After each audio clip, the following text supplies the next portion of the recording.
Share ಮಾಡಿರಿ, like ಮಾಡಿ, ಹಂಗೆ ಸಪೋರ್ಟ್ ಮಾಡಿರಿ. ನಾನು ನಿಮ್ಮ ಅಭಿಮಾನಿಗಳ ಹೋಗಿ ಪೂಜಾರಿ ಮಾತಾಡೋ ವಿಷಯ ಏನಪ್ಪ ಅಂತಂದ್ರೆ ನಾನು ಯೂಟ್ಯೂಬ್ ಚಾನಲ್ ಲಿಂಕ್ ಕೊಟ್ಟಿರ್ತೀನಿ. ಕ್ಲಿಕ್ ಮಾಡಿ.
ಹನ್ನೊಂದು ವರ್ಷಗಳು ನನ್ನ ಪಾದ ಸೇವೆ ಮಾಡಿದ್ರ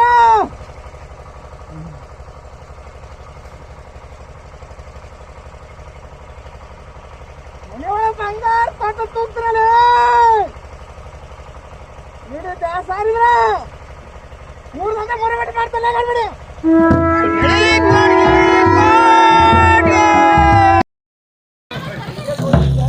ಮುಂದಿನ ಜಾತ್ರೆ ಇತ್ತು, ದೇವ್ರ ಜಾತ್ರೆಗೆ ಹೋಗಿತ್ತು. ಹಳ್ಳಿ ತಮ್ಮ ಗತಿ ಮನೆ ಹುಟ್ಟದ ನೋಡ್ರಿ. ಇವಾಗ ದೇವ್ರ ಜಾತ್ರೆ ಇತ್ತು. ನೋಡ್ರಿ ಹಂಗದ. ನಾನು ಅಮ್ಮಸಿದ್ದ ಪೂಜಾರಿ ಮಾತಾಡೋದು ವಿಷಯ ಏನಪ್ಪ ಅಂತಂದ್ರೆ ನಿನ್ನೆ ಜಾತ್ರೆ ಇತ್ತು ನಮ್ಮ ಊರಾಗ.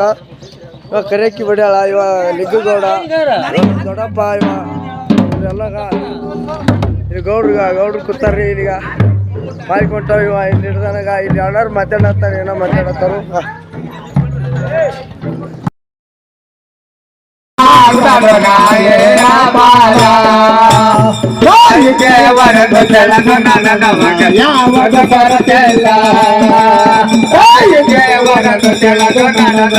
ಯಾವುದು ಬರಕಲ್ಲ ಜಿಂದಗಿ ತಾನು ಹಂದಿಗೆ 100 ಚರನಾಡದ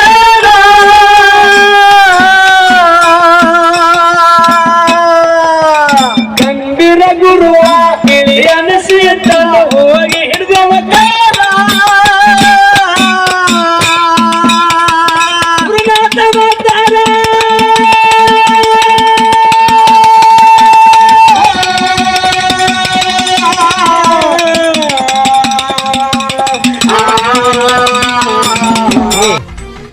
ನಮ್ಮ ದೋಸ್ತ ಅದಾನು ಕುಚ್ಚಪ್ಪದಾನ, ಅವನು ನಾನು ಒಬ್ರಿಗೊಬ್ರು ಯಾವಾಗ ಹೆಗರ ಮೇಲೆ ಕೈ ಹಾಕಿದ್ವಿ ನೋಡ, ಅವತ್ತು ಹಿಡ್ಕೊಂಡು 4 ಮಂದಿ ಹೆಗರ ಮೇಲೆ ಹೋಗೋ ತನಕ ನಮ್ಮ ದೋಸ್ತಿ ಯಾವತ್ತೂ ದೂರ ಆಗಂಗಿಲ್ಲ.